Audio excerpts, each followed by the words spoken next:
Apa kabar sesama pecinta film? Kali ini Ara akan mereview film animasi yang berjudul Zootopia yang diperankan oleh Ginnifer Goodwin, Jason Bateman, serta sederet nama terkenal lainnya seperti Shakira, Idris Elba, dan Octavia Spencer. Film dengan genre petualangan ini dibuka dengan adegan dari seorang anak kelinci bernama Judy Hopps, di mana Judy diterkam oleh temannya dan memenuhi panggung dengan untayan pita juga saus tomat. Di akhir drama, anak-anak itu juga mengungkapkan cita-cita mereka. Si domba yang ingin menjadi astronot, macan yang ingin menjadi aktuaris, dan Judy yang bercita-cita menjadi polisi di Zootopia, di mana predator dan mangsa dapat hidup dalam damai dan siapapun bisa menjadi apapun. Papa Mama kelinci yang khawatir berusaha menasihati Judy untuk bekerja sebagai petani wortel. Selain dirasa aman, itu juga dapat membantu kehidupan para kelinci lainnya. Tetapi si bocah kelinci malah langsung pergi menolong temannya yang dibully oleh Gideon Grey. Walau harus mengorbankan pipinya, Judy akhirnya berhasil menolong teman-temannya. Bahkan tiket yang dirampas oleh Gideon pun berhasil didapatkan kembali. 15 tahun kemudian, di Akademi Kepolisian Zootopia, seorang, atau seekor ya, beruang tengah memberi pelatihan. Nah, di sanalah Judy Hopps berada. Si pelatih beruang juga menjelaskan medan yang akan mereka hadapi yang sudah disesuaikan dengan kondisi di Zootopia. Disinilah dimulai perjuangan Jude untuk mewujudkan cita-citanya. Tubuhnya yang mungil dan imut jelas tidak menguntungkan Jude. Tidak satupun ujian yang dijalaninya berhasil. Bahkan saat di toilet pun ia mengalami kegagalan. Tapi itu semua tidak menyurutkan niat Judy untuk meraih mimpinya. Usaha tidak mengkhianati hasil, kawan. Judy mulai menunjukkan hasil. Tubuhnya yang dulu menjadi kekurangannya dapat ia manfaatkan sebaik mungkin. Hingga akhirnya kita sampai pada hari kelulusan yang dihadiri oleh wali kota Lionheart dan asistennya Bellwether. Jude juga mendapat kehormatan dengan ditugaskan langsung di jantung kota Zootopia karena ia merupakan lulusan terbaik. Semua tampak bahagia, kecuali Papa Mama kelinci yang tampak khawatir. Tiba di hari keberangkatan Judy, seluruh keluarga kelinci berkumpul dan memenuhi stasiun. Well, mungkin itu satu kampung ya. Papa Mama kelinci berusaha untuk merayu Judy untuk tetap tinggal karena Zootopia adalah kota besar yang dipenuhi oleh predator. Papa Mama akhirnya hanya bisa membekali Judy dengan satu tas yang dipenuhi makanan dan dilengkapi dengan penangkis rubah, semprotan rubah, bahkan lengkap dengan penyetrum rubah. Judy berusaha menenangkan orang tuanya dengan membawa semprotan rubah. Kereta pun datang. Dengan penuh haru, Judy berangkat menuju Zootopia, meninggalkan kampungnya, Bunny Burrow. Ditemani lagu Oh Oh Oh Oh Oh yang tentunya kita semua kenal yang dibawakan oleh Gazelle, kereta Jude memasuki kota Zootopia. Gazelle mengatakan, "Selamat datang di Zootopia." Dan selamat datang di apartemen Jude, ruangan sempit dengan kasur reot dan tetangga yang berisik. Tapi karena semangatnya, Jude masih dapat berkata, "I love it." Keesokan paginya, Judy sudah bersiap menjalani hari pertamanya sebagai polisi. Sesampainya di kantor polisi, Jude bertemu dengan Clawhauser yang tengah sibuk menyumpal mulutnya dengan sereal. Wah, fidget mungkin ya predator yang ada di Zootopia. Dari sana, ia diarahkan menuju ruang pertemuan yang tentunya diisi hanya oleh hewan-hewan berbadan besar. Jude duduk di sebelah badak yang langsung mendorongnya menjauh. Sang chief pun masuk dan disambut dengan penuh semangat. Chief Bogo yang sempat mengucapkan selamat kepada salah satu anggotanya mengatakan bahwa ada rekrutmen baru, namun ia tidak peduli. Bahkan ketika ada pembagian tugas untuk kasus besar yang tengah mereka hadapi, yaitu menghilangnya 14 mamalia, Judy hanya ditugaskan untuk menjadi polisi lalu lintas. Judy yang kecewa tidak putus asa. Ia malah bertekad untuk mendapatkan 200 tiket sebelum tengah hari. Namun tepat di saat itu ia melihat seekor rubah yang mencurigakan dan mengendap-endap memasuki sebuah toko es krim. Di dalam toko es krim, Judy tidak menduga ternyata si rubah Nick Wilde hanya ingin membelikan es loli bagi anaknya yang berulang tahun. Namun si penjual menolak dengan tegas untuk melayani mereka. Disinilah hati Judy tergerak untuk membantu. Judy menyalah si penjual dengan mengatakan bahwa ia bisa mengabaikan pelanggaran yang dibuat toko itu karena penyajian yang jorok, asalkan Nick dan anaknya mendapatkan satu es loli jumbo yang mereka inginkan. Ia bahkan membelikan es loli itu ketika ternyata Nick tidak membawa dompet. Kembali melanjutkan tugasnya. Judy melihat si rubah kecil dan hendak menyapanya. Namun, sesuatu yang membagongkan terjadi. Si kecil sedang menampung cairan dari talang air setelah diikuti. Ternyata pasangan ayah dan anak itu pergi ke Thunder Town untuk membuat es loli baru yang kemudian mereka jual di distrik Savannah. Es loli itu pun langsung ludes dibeli oleh para hamster yang baru pulang kerja. Dengan kompak, para hamster itu melemparkan stik bekas es loli ke tempat sampah yang ternyata ditampung oleh si kecil, sehingga Nick dengan mudah dapat mengumpulkan stik-stik itu untuk kemudian dijual lagi ke tempat pembangunan Little Rodensia. Nick juga tampak membagi hasil pendapatannya dengan sang anak. Plot twist! Ternyata bukan bocil, guys! Bapak-bapak juga ternyata. Sepertinya si bapak rasa bocil, Judy mendatangi Nick dan berkata bahwa ia ditangkap. Judy pun menyebutkan serangkaian tuduhan ada Nick menjual makanan tanpa izin, mengantar barang secara ilegal antar wilayah, serta pemalsuan barang. Dengan santai, Nick menunjukkan surat izin yang ia punya dan mengolok-olok Judy. Nick berkata bahwa hidup di Zootopia jelas tidak sesuai dengan slogan siapapun bisa menjadi apapun. Tambah Nick, kita hanya bisa menjadi diri kita sendiri. Kena mental nggak tuh? Judy akhirnya tiba di apartemennya. Capek fisik, capek mental. Makan malamnya pun nampak seperti mengkhianati Judy. Smartphone Judy berbunyi. Ternyata papa mama kelinci yang menelpon. Kasihan sih melihat Judy, cuma ekspresinya itu loh. Di tengah perbincangan, papa mama menyadari bahwa Judy memakai seragam Polantas. Spontan, papa mama berteriak kegirangan karena dinding yang amat tipis.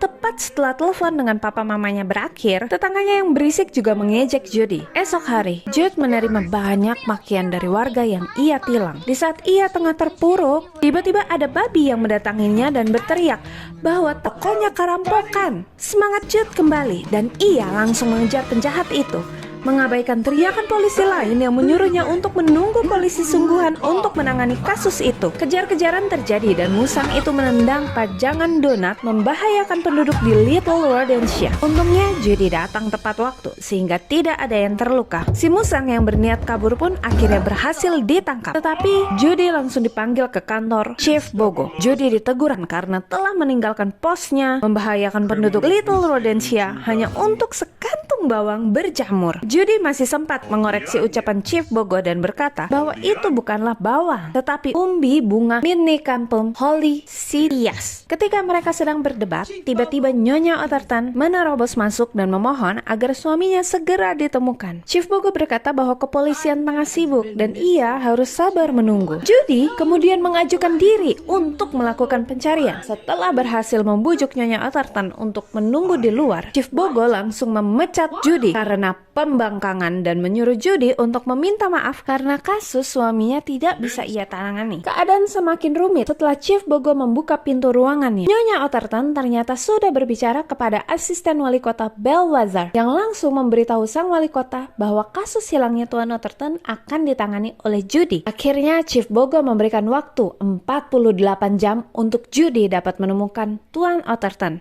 atau ia akan memecat Judy.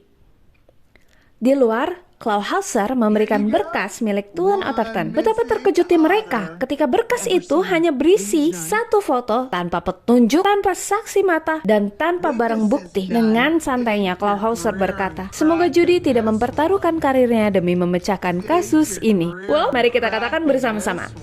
You hit the nail on the head, Clawhauser yang gak peka. Dengan bantuan botol milik Clawhauser, Judy dapat melihat bahwa Tuan Otterton sedang memakan popsicle. Sekarang kita semua tahu kan kemana Judy harus pergi? Nick yang terus menolak untuk membantu Judy membuat Judy terpaksa mengunci roda stroller Nick dan mengatakan bahwa ia menangkap Nick atas tuduhan pengelakan pajak. Judy langsung mengecek catatan jumlah pajak yang tidak dibayarkan oleh Nick dan ketika Nick hendak mengelak lagi, Judy langsung memutar rekaman yang berisi suara Nick Nick sendiri yang berkata bahwa ia sudah menghasilkan $200 setiap harinya sejak ia umur 12 tahun. Tiba-tiba si bapak rasa bocil bangun dan menertawakan Nick habis-habisan. Akhirnya Nick menyerah. Ia berkata bahwa ia tidak tahu di mana Emmett Otterton berada, tetapi dia tahu salah satu tempat yang pernah didatangi oleh Emmett. Dan Nick memperingatkan bahwa itu bukan tempat yang bagus untuk seekor kelinci yang imut. Dan disinilah mereka berada, di Mystic Springs Oasis. Mereka bertemu dengan yang mengaku mengenali Emmett, namun tidak melihatnya belakangan ini. Jude tidak dapat mengontrol ekspresinya saat melihat Yak itu ternyata seorang naturalis. Dan ternyata Oasis merupakan surga bagi para mamalia yang tidak suka memakai baju. Yak itu kemudian membawa Jude dan Nick bertemu dengan Nanggi, instruktur yoga Emmett, yang menurut Yak pasti akan mengingat Emmett dengan baik. Tanpa disadari, Yak itulah yang ternyata memberikan informasi penting tentang Emmett. Judy mendapatkan info bahwa Emmett dijemput oleh limo, bahkan nomor platnya pun diingat oleh sang Yak. Dari sana, Nick dan Jude menuju DMV untuk menemui teman Nick yang bisa melacak mobil limo itu, dan yang ternyata adalah Kukang. Nick sengaja mengajak Flash mengobrol dengan menceritakan lelucon padanya, yang membuatnya menceritakan hal itu ke sesama teman Kukangnya. Kebayang deh tuh Judy harus nunggu berapa lama. Mereka, tepatnya Judy, bergegas mendatangi lokasi yang tercantum di sana. Dan ternyata hari sudah malam dan tempat layanan limo itu pun sudah tutup. Namun, Judy yang cerdik menemukan cara untuk masuk. Pulpen dilempar, Nick terpancing dan Judy tinggal menggali lubang. Lewat lubang yang ini, di dalam limo yang ternyata penuh cakaran, Judy menemukan dompet Emmett. Nick seketika panik saat melihat lambang di gelas yang jatuh itu dan buru-buru mengajak Judy pergi karena katanya si pemilik limo, Mr. Big, tidak menyukai Nick. Tapi ternyata telat. Di mobil, Jude bertanya apa yang membuat Mr. Big menjadi tidak menyukai Nick. Nick menjelaskan secara perlahan bahwa ia barangkali sudah menjual permadani mahal yang ternyata terbuat dari bulu pantat sigung. Mereka kemudian dibawa masuk ke ruang kerja Mr. Big dan kemudian masuklah Mr. Big. Mr. Big marah karena mereka datang tepat saat pernikahan putrinya. Ia bahkan belum bisa melupakan perlakuan Nick yang membuat neneknya berakhir dikubur dengan kulit pantat sigung. Dan ketika Mr. Big berpikir bahwa Judy hanya sedang bermain peran, dengan lantang Judy mengungkapkan bahwa ia adalah seorang polisi dan tujuannya untuk mencari Emmett Otterton. Bahkan jika itu adalah hal terakhir yang harus ia lakukan. Mr. Big berkata bahwa ia memiliki satu permintaan, titip salam untuk neneknya, dan langsung memerintahkan untuk membukukan Nick dan Judy. Di saat yang bersamaan, anak Mr. Big, Frou-Frou, datang mengajak ayahnya berdansa. Saat ia melihat Judy, Frou-Frou langsung menghentikan ayahnya dan berkata bahwa Judy adalah kelinci yang telah menyelamatkan nyawanya dari donat raksasa. Judy dan Nick pun dilepaskan dan Mr. Big berkata bahwa ia akan membalas kebaikan Judy dan membantunya mencari Emmett. Nick dan Judy juga akhirnya ikut menghadiri pernikahan Frou-Frou. Mr. Big berkata bahwa ia mengirimkan limonya untuk menjemput Emmett karena Emmett memiliki sesuatu yang penting yang ingin ia bicarakan dengan Mr. Big. Sayangnya, Emmett tidak pernah tiba. Mr. Big juga memberikan alamat supir yang menjemput Emmett, Mr. Manches. Jude dan Nick terkejut melihat kondisi Mr. Manches. Mr. Manches berkata bahwa Emmett adalah hewan liar yang menggila. Tanpa ada tanda apapun, dia hanya terus berteriak mengenai Night Howler. Dan tepat ketika Mr. Manches membukakan pintu untuk Jude dan Nick, terdengar suara yang mencurigakan. Dan ketika pintu terbuka, nampak Mr. Manches yang berubah menjadi buas dan hendak menerkam Jude dan Nick. Tanpa membuang-buang waktu, Jude dan Nick segera melarikan diri. Kejar-kejaran pun terjadi. Jude langsung menghubungi markas pusat dan memberitahukan kondisi mereka. Saat mereka menuju kereta gantung, Jude terpleset sehingga Nick terpojok. Untungnya Jude sempat memborgol kaki Mr. Manches. Namun sayang, Nick terdorong oleh Mr. Manches dan mereka pun jatuh dan terlilit oleh sulur tanaman. Bertepatan dengan tibanya polisi lain lengkap dengan Chief Bogo. Saat Judy membawa mereka menuju Mr. Manches, lokasi itu sudah bersih.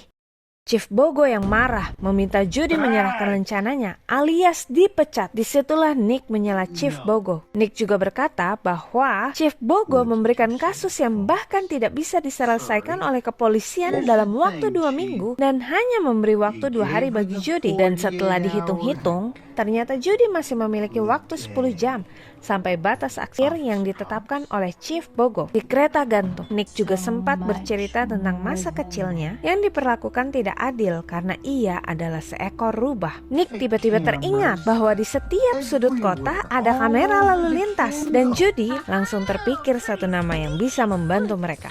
Bellwether. Di balai kota, mereka menemui Bellwether dan meminta bantuannya untuk mengakses rekaman CCTV. Ketika lagi seru-serunya memeriksa CCTV, Nick malah penasaran sama jambul anti badainya Bellwether nih guys. Tapi emang ngegemesin banget sih jambulnya itu. Sayangnya, Bellwether terpaksa meninggalkan mereka saat wali kota Lionheart memanggilnya. Sehingga Judy dan Nick harus melanjutkan sendiri penyelidikan mereka. Tada! Mereka berhasil menemukan rekaman ketika Mr. Manchester menyerang mereka. Di situ juga terlihat bahwa Mr. Manchester ternyata dibawa pergi oleh sekelompok serigala yang diartikan Judy sebagai Night Howler. Jadi mereka terus melacak kemana serigala itu pergi dan di sanalah mereka berada sekarang. Mereka pun akhirnya berhasil menyelinap setelah Judy meniru lolongan serigala yang secara naluriah diikuti oleh seluruh kawanan itu. Nick dan Judy juga berhasil masuk ke dalam bangunan itu melalui saluran pembuangan.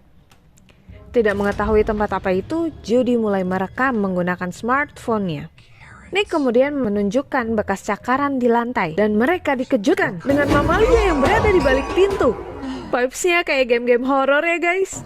Di sana mereka menemukan banyak mamalia yang telah menggila, termasuk Mr. Manchester dan Emmett. Jude dan Nick buru-buru bersembunyi saat ada yang menuju ruangan itu yang ternyata adalah sang wali kota. Di sana mereka mendengar pembicaraan Lionheart dengan seorang dokter yang mengatakan bahwa satu-satunya kesamaan mamalia yang menjadi buas adalah mereka semua predator. Lagi asik-asiknya nguping, papa mama kelinci malah video call. Ya, jadi nyala kan tuh alarmnya. Saat para penjaga masuk, Nick dan Jude sudah tidak lagi ada di sana. Komen di bawah ya guys, mereka kabur lewat mana? Ya, Chiefnya malah sibuk ngehalu nih. Clawhauser menyampaikan pesan Judy pada Chief Bogo bahwa ia berhasil menemukan semua mamalia yang hilang itu. Lionheart pun akhirnya ditangkap. Namun sang wali kota berkata bahwa fenomena ini belum diketahui penyebabnya dan dapat menghancurkan Zootopia. Dan di sanalah berdiri Nick, tidak terintimidasi sama sekali oleh para polisi lain yang ukurannya jauh lebih besar darinya. Keesokan harinya, kepolisian menggelar press conference. Nick masih setia menemani Judy yang grogi dan menenangkan polisi kelinci itu. Jude meminta Nick ikut bersamanya ke podium, namun Nick menolak karena dia bukanlah polisi. Kesempatan itu dipakai Judy untuk memberikan formulir pendaftaran dan meminta Nick untuk menjadi partnernya. Bahkan memberikan pulpen yang berisi rekaman suara Nick waktu itu. Ketika pada akhirnya Judy naik ke podium, Judy mulai dibanjiri oleh pertanyaan. Awalnya ia bisa menjawab dengan baik, namun semakin lama pertanyaan yang diajukan semakin menekan Judy. Judy yang grogi malah jadi berspekulasi. Ia berkata bahwa mungkin membuasnya predator memang dikarenakan sejak awal sifat buas mengalir dalam darah mereka, sehingga kini mereka kembali kepada insting alami mereka. Mendengar pernyataan Judy barusan, pertanyaan dari para wartawan menjadi semakin banyak, sehingga Bellwether akhirnya menutup wawancara itu. Judy menghampiri Nick dengan perasaan lega, tanpa menyadari bahwa perkataannya saat wawancara telah melukai Nick. Nick yang tersinggung berkata bahwa perkataan Judy terlalu berlebihan, namun Judy berkeras bahwa ia hanya mengatakan fakta. Nick juga menunjuk kepada semprotan rubah yang dibawa Judy, dan ketika Nick berpura-pura mau menerkam Judy, Judy langsung memasang posisi defensif. Nick pun mengembalikan formulir itu sambil berkata bahwa sebaiknya Judy tidak memilih predator untuk menjadi partnernya, lalu meninggalkan Judy yang kembali dikerubungi oleh wartawan. Seperti yang dikatakan oleh Lionheart ketika ia ditangkap, kondisi Zootopia semakin memburuk. Kesenggangan antara predator dan mangsa semakin menjadi. Hazel bahkan berkata bahwa ini bukanlah Zootopia yang ia kenal lagi. Emmett yang ada di rumah sakit pun tidak menunjukkan perubahan dan tetap seperti hewan liar. Judy semakin murung melihat semua ini, terlebih ketika wali kota baru memanggilnya dan ia harus melihat sahabatnya Clawhauser dipindahkan ke tempat terpencil di ZPD.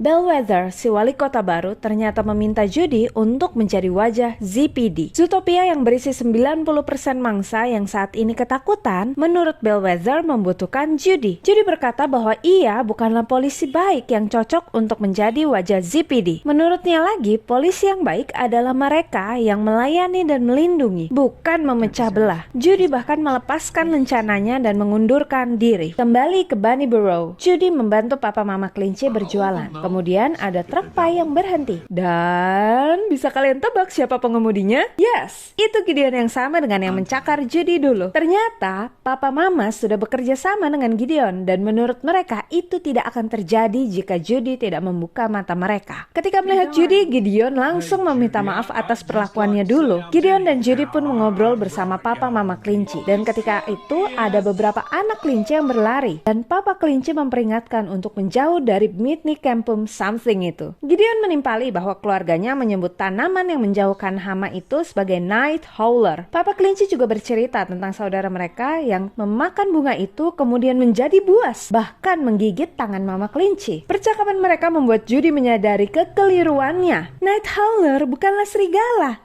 tetapi bunga itu. Dengan segera Judy membawa truk keluarganya dan menuju Zootopia untuk mencari Nick. Setelah akhirnya berhasil menemui Nick, Judy langsung mengoceh tentang Night Howler. Respon Nick, "Wow." Dan ia berlalu begitu saja. Judy putus asa. Ia meminta maaf dan berkata bahwa ia membutuhkan bantuan Nick. Pada akhirnya Judy mengaku bahwa ia hanyalah kelinci bodoh. Judy sedang menangis ketika tiba-tiba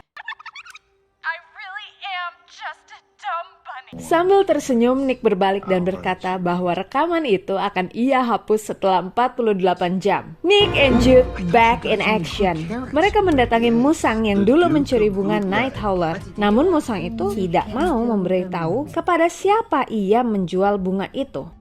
Ternyata si Jude dapat bantuan nih guys dari Mr. Big. Musang yang ketakutan akhirnya berkata kalau ia menjual bunga itu ke domba gemuk bernama Dog. Ia juga berkata kalau mereka biasa bertransaksi di stasiun mati. Oh wow, Night Howler semua guys. Dan si embek yang dibicarakan pun nongol. Si Dove ini nampaknya membuat ekstrak Night Howler dan terjawablah sudah. Mulai dari membuasnya Emmet sampai Manchas, itu semua ulah Dove. Di saat Dove membukakan pintu untuk temannya, Judy mengambil kesempatan itu untuk mendorong Dove dan mengunci pintunya. Ternyata Judy berniat membawa kereta yang menjadi barang bukti itu ke markas ZPD. Wah, lihat deh, si Dove malah asik nongki sambil nyeruput kopinya yang tadi jatuh. Aksi seru pun terjadi ketika kereta akhirnya berhasil terkejar dan tidak butuh waktu lama. Dua teman Dove berhasil masuk ke dalam kereta. Melihat ada kereta yang datang dari arah berlawanan, Jude malah meminta Nick mempercepat keretanya. Mereka berhasil menghindari kereta. Namun, sayangnya kereta mereka jadi tidak seimbang dan meledak di ujung stasiun. Mereka kemudian memilih jalan pintas melalui museum untuk mengantarkan satu-satunya bukti yang tersisa. Ketika hampir sampai di pintu keluar, Bellwether memanggil Judy. Dengan gesturnya, Bellwether meminta koper yang dipegang Judy. Seketika Judy sadar dan akhirnya memutuskan untuk menyerahkan langsung bukti tersebut ke ZPD. Kejar-kejaran kembali terjadi dan kaki Jude tergores hingga ia menjadi pincang. Nick dan Jude yang sekarang menjadi lambat didorong jatuh ke dalam diorama, sedangkan kopernya terlepas begitu saja. Bellwether langsung menembak Nick dengan Night Howler. Bellwether juga menghubungi kepolisian. Judy berusaha menghindari Nick yang membuas dan Bellwether berkata bahwa ia akan menembak predator di Zootopia untuk membuat mangsa tetap ketakutan dan ia tetap bisa berkuasa. Nick yang ternyata sudah berada di depan Judy langsung menggigit leher Judy.